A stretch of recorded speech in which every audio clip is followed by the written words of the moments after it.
नमस्कार दोस्तों, कैसे हैं आप लोग। आई होप अच्छे होंगे। तो आज हम लोग इस वीडियो में बात करने वाले हैं सेंट्रल गवर्नमेंट एम्प्लॉय को क्या मिलता है जो कि जीडीएस को नहीं मिलता है। देखो, जीडीएस के बारे में पहले सोचो। जीडीएस क्या है? ग्रामीण डाक सेवक, जो कि गांव लेवल में सर्विस देता है और पोस्ट ऑफिस का ही सर्विस को, मतलब प्रोडक्ट्स एंड सर्विस को बढ़ा चढ़ा करके इधर उधर पब्लिक के सामने डिस्ट्रीब्यूट करते हैं, मतलब सेल करता है। जैसे रेकरिंग खुलवाता है, इंश्योरेंस करवाता है, सुकन्या अकाउंट, ये सब जो है, जैसे रिवेन्यू टिकट सेल करता है। तो एक तरह से बोलो कि सेलिंग का काम करता है, लेकिन गवर्नमेंट ऑफिस में। तो जीडीएस जो है पार्ट टाइम काम करता है, 4 से 5 घंटा ड्यूटी करता है, उसको पार्ट टाइम ही बोलते हैं। क्योंकि फुल टाइम जॉब जो है 8 घंटा से ऊपर वाले को फुल टाइम जॉब करते हैं, परमानेंट जिसको बोल सकते हैं फुल टाइम, ठीक है। जिस रेगुलर जो एम्प्लॉय होता है उन लोगों को 8 घंटा से ज़्यादा ड्यूटी करना पड़ता है या 8 घंटा करना पड़ता है। वो लोग रेगुलर एम्प्लॉय है और उन लोगों को बहुत सारी फैसिलिटीज़ मिलता है जो कि आम लोगों को नहीं मिलता है। जैसे जीडीएस भी एक तरह से आम लोग ही है, मतलब नॉर्मल पब्लिक ही है, लेकिन उसको डिपार्टमेंट की तरफ से काम दिया जाता है। जैसे कोई कैजुअल में काम करता है तो उसी तरह इसको बस एक स्टेटस दे दिया है, हाँ आप एक ग्रामीण डाक सेवक है और आपको रूरल एरिया में सर्विस देना है और पोस्टल का जो भी सर्विस है उसको आम लोगों तक पहुंचाना है, लोकल लोगों तक पहुंचाना है, उन लोगों उसके बारे में बताना है और इस तरह से। तो इस केस में क्या हुआ कि कुछ प्रोडक्ट्स पे जो जो सेल करता है, जैसे फिक्स करवाता है, जैसे इंश्योरेंस करवाता है, जैसे और भी दूसरे अकाउंट खुलवाता है, जैसे आईपीपीवी का अकाउंट खुलवाता है और भी इंश्योरेंस है आईपीपीवी का, वो सब करवाता है। जैसे प्रधानमंत्री जीवन ज्योति बीमा योजना, प्रधानमंत्री जन धन योजना, ढेर सारे चीज़ है, जीवन सुरक्षा योजना, अटल पेंशन, बहुत सारे इंश्योरेंस का स्कीम है, बाइक कार लोन, ये सब करवाता है। तो ठीक है, तो ये सब चीज़ करवाता है तो उसके लिए एक्स्ट्रा इंसेंटिव मिलता है जीडीएस को, जो कि डिपार्टमेंटल एम्प्लॉय को नहीं मिलता है। लेकिन डिपार्टमेंटल एम्प्लॉय क्या है? सेंट्रल गवर्नमेंट एम्प्लॉय है, ठीक है।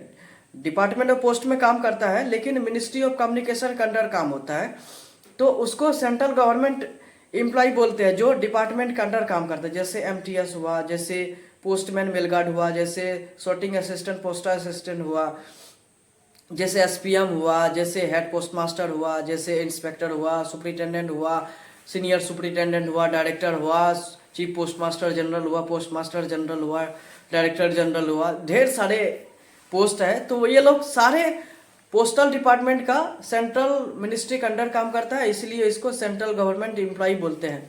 कोई गजेटेड पोस्ट पे है, कोई नॉन गजेटेड पोस्ट पे है, लेकिन सारे सारे सेंट्रल गवर्नमेंट एम्प्लॉय ही है। लेकिन जीडीएस डिपार्टमेंट ऑफ पोस्ट का ही काम करता है, लेकिन उसको सेंट्रल गवर्नमेंट एम्प्लॉय का स्टेटस नहीं दिया है। तो इस वजह से उनको जितने भी फैसिलिटीज होता है सेंट्रल गवर्नमेंट एम्प्लॉय वाला, वो नहीं मिलता है। जैसे मैं हेल्थ फैसिलिटीज में नहीं मिलता है, हेल्थ मेडिकल अलाउंस नहीं मिलता है, कुछ भी हाउस रेंट अलाउंस नहीं मिलता है, ट्रैवलिंग अलाउंस नहीं मिलता है। जीडीएस को सिर्फ एक डियरनेस अलाउंस मिलता है और बेसिक टीआरसीए मिलता है, यानी कि टाइम रिलेटेड कंटिन्यूटी अलाउंस। जिस किसी को बोलते रहे तुम 5 घंटा काम करो तुमको इतना टका देंगे, तुम 4 घंटा काम करो तुमको इतना टका देंगे, लेकिन क्या पूरा स्टेटस उसको देते हो? नहीं, पूरा राइट्स उसको नहीं देते हो। बस उसको ऐसे ही काम ज़्यादा हो गया तो उससे करवा लेते हो, टाइम तुम 5 घंटा कर लो, तुम 2 घंटा कर लो, ऐसे। तो जीडीएस भी उसी तरह का ही उसको ट्रीट किया जाता है। डिपार्टमेंट ऑफ पोस्ट में जितने भी डिपार्टमेंटल एम्प्लॉई है, जीडीएस को तुच्छ नज़र से देखता है, इंफीरियर नज़र से देखता है, सोचता है इन लोगों का क्या स्टेटस है वगैरह वगैरह। कुछ जीडीएस लोग जो है काफ़ी ज़्यादा इंसेंटिव कमाता है, कमीशन कमाता है, तो अच्छा स्टेटस में रहता है। जैसे हमारा इंसेंटिव वगैरह सब बन जाता है तो हम अच्छा स्टेटस मेंटेन करते हैं। जैसे अभी जस्ट मेरा फ्लिपकार्ट से मेरा ये आया है, क्या उसको बोलता है मतलब ये परफ्यूम है, हमने ऑर्डर किया है, हमारे ही चैनल से हमने ऑर्डर करवाया था दूसरे आईडी से। तो आप लोग जा कर के ऑर्डर कर सकते हो, पार्क एवेन्यू का है, मस्त लग रहा है, सेंट ज़बरदस्त है। तो 300 350 के आसपास दिया है, तो हमने ख़रीदा है।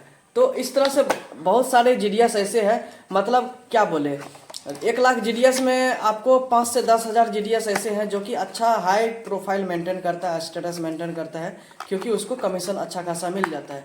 लेकिन सारे जीडीएस के साथ ऐसा केस नहीं है, सैलरी भी कम है और बहुत सारे जगह पे क्या होता है, कमीशन रिलेटेड काम नहीं होता है। जैसे मान लो आरपीएलआई ज़्यादा नहीं हो पाता है, टीडी नहीं हो पाता है, आईपीपीवी का काम नहीं होता है, तो कहीं पे मान लो आईपीओ का ज़्यादा काम हो गया, तो कहीं पे मान लो आरपीएल का ज़्यादा काम हुआ, तो ओवरऑल तीनों में अगर अच्छा खासा काम होगा तो 20 से 25-30 हज़ार तो एक्स्ट्रा अर्निंग हो जाएगा, और 20 हज़ार इधर से आ जाएगा, तो लगभग 50 हज़ार 45 हज़ार के आसपास एवरेज इनकम होगा, तो काफ़ी अच्छा है। और जीडीएस लोग को तो कोई रेस्ट्रिक्शन भी नहीं है, कोई काम करने से, कोई भी काम कर सकता है, जैसे दुकान भी खोल सकता है, पढ़ाई लिखाई भी करवा सकता है, ढेर सारे ट्यूशन भी पढ़ा सकता है, तो इनकम कर सकता है। मतलब इस ड्यूटी के अलावा और भी कुछ अर्निंग कर सकता है, क्योंकि डिपार्टमेंट ऑफ पोस्ट का जो जीडीएस सेक्शन में जो रूल्स है, रूल 3A में लिखा गया है कि जीडीएस को एक्स्ट्रा सोर्स ऑफ इनकम दिखाना पड़ेगा, क्योंकि जीडीएस को पूरा पैसा नहीं दिया जाता सैलरी।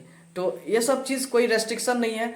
सेंट्रल मिनिस्ट्री में मतलब जितने भी सेंट्रल गवर्नमेंट के एम्प्लॉई है उसको, जैसे अभी एचआरए मिलता है एक्स सिटी में 30%, क्योंकि 50% डीए हो गया है। वाई सिटी में आपको मिल जाता है 20%, और जेड सिटी में 10% एचआरए मिलता है।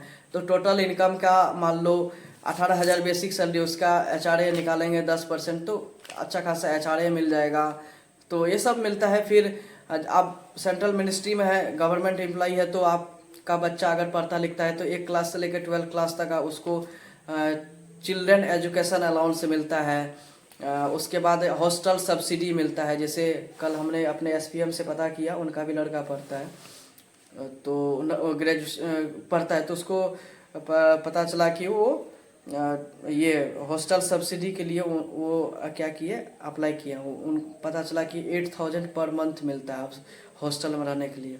तो आम जो जीडीएस का बच्चा है वो लोग को तो सोचो कि अपना जेब से पैसा दे रहे हैं तब उसको पढ़ा रहे हैं, तो आपको भी मोटिवेट करते हैं कि आप लोग जल्दी जल्दी प्रमोट हो जाइए, पोस्टल असिस्टेंट, एमटीएस वगैरह सब में कम से कम डिपार्टमेंटल एम्प्लॉई बन जाइए, और अच्छा खासा इनकम होगा।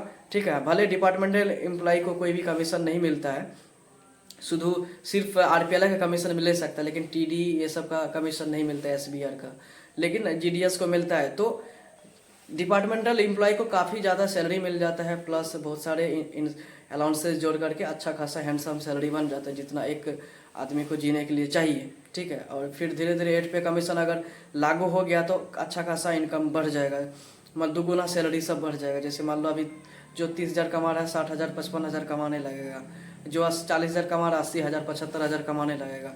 तो अभी आपके पास टाइम है, डिपार्टमेंटल एग्ज़ाम का तैयारी कीजिए। डिपार्टमेंटल एग्ज़ाम का तैयारी मतलब ऑनलाइन भी तैयारी होता है, आप बुक पढ़िए। बुक हम ऑनलाइन सजेस्ट कर देंगे, हमारे लिंक में वीडियो डिस्क्रिप्शन में मिल जाएगा, तो वहाँ पे जाकर के बुक खरीद लीजिए, आपको मोटिवेशन मिलेगा बुक देख करके। आप पढ़ाई कीजिए, ठीक है, नहीं तो ऑनलाइन भी पढ़ाई कर सकते हैं। यूट्यूब पे अभी अच्छा खासा नॉलेज मिल जाएगा आपको, अच्छा खासा ढेर सारे वीडियो अवेलेबल है डिपार्टमेंटल तैयारी के लिए। नहीं तो आप बाहर से भी पढ़ाई कर सकते हैं, नॉर्मल डायरेक्ट एग्ज़ाम जो होता है एसएससी एमटीएस सीजीएल यूपीएससी का तैयारी कीजिए और आगे बढ़िए।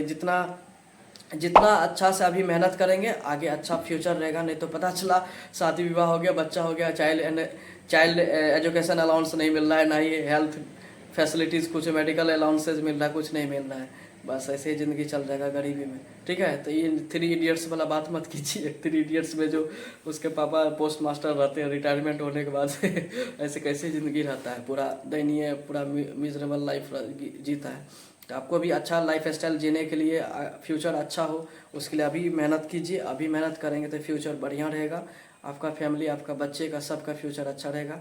अगर आप डिपार्टमेंटल एम्प्लॉय बनते हैं, सेंट्रल मिनिस्ट्री में आ जाते हैं, तो आपको ढेर सारे फैसिलिटीज़ मिलता है, जो कि आम जो सेंट्रल मिनिस्ट्री में काम करता है सेंट्रल एम्प्लॉय को मिलता है, आपको भी मिलेगा।